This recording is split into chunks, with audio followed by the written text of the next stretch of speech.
The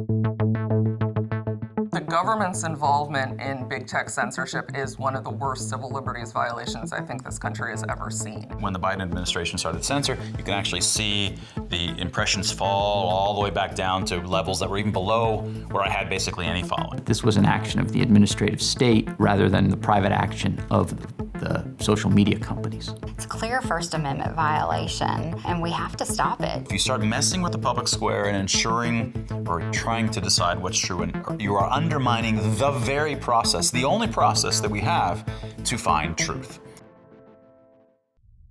I'm on social media because I've always wanted to not just be a scientist, but a scientist that's also able to relate my ideas to the public. March 2020 happened, and I had my own viewpoint as to what was going on when the COVID pandemic hit. What I saw happening was a lot of collective hysteria, overreaction to the data, misunderstandings of the data. And it was his belief that COVID was not nearly as deadly as people thought, and that the harms of lockdowns and other interventions were greater than the benefits. I became part of an early group of some of the early folks that were yelling about this. It was clear by 2021 that we were being censored for pushing back on the mainstream narrative. Shangizi versus HHS is about the government's involvement in big tech censorship. While many people believed for a long time that this was something that the tech companies were doing on their own, it turned out that the Biden administration was involved in coercing the tech companies or directing them to censor people whose views differed from the government's when they voiced them on social media. What they were telling those third parties is, we don't want people like your clients talking. Shut them up. On Twitter alone, I have 5 different cases of permanent suspensions.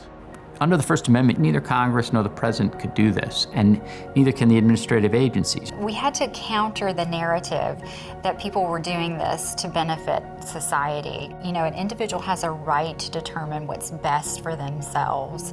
The government does not get to make that decision for them. Jill works for Health Freedom Louisiana. They have been fighting mandates, especially vaccine mandates. Her organization was censored extensively on social media. We knew. We saw the writing on the wall very, very early on. This was, October of 2020. You could not oppose any kind of government narrative. Missouri versus Biden is a case brought by the Attorneys General of Missouri and Louisiana along with NCLA. 2 of the plaintiffs are Jay Bhattacharya, an epidemiologist at Stanford, and Martin Kulldorff, who was an epidemiologist at Harvard. They wrote a short treatise in October of 2020 called the Great Barrington Declaration, where they eschewed lockdowns, said that lockdowns were doing more harm than good. What's striking to me is that despite this diverse background, we've come to an agreement about what the science is telling us. This is a science-based approach. There was a concerted effort to shut them down, and that effort happened at the behest of the Biden administration. In between Shangizi and Missouri v. Biden, more information came out about what the government did. It's a constant stream of direction from the government to every single one of these social media platforms. Facebook, Twitter, Google, LinkedIn were working with the government to decide who to silence, what kind of post to silence, what kind of information to silence. Mark Zuckerberg of Facebook and Anthony Fauci were exchanging phone numbers and having phone calls. Doctor, I strongly agree that we need somewhat of a reset here. I'd like it to be the case that there's a strong moral slapdown in some sense of the behavior that's been going on. The culture has moved so far away from free speech that the government felt it could get away with it.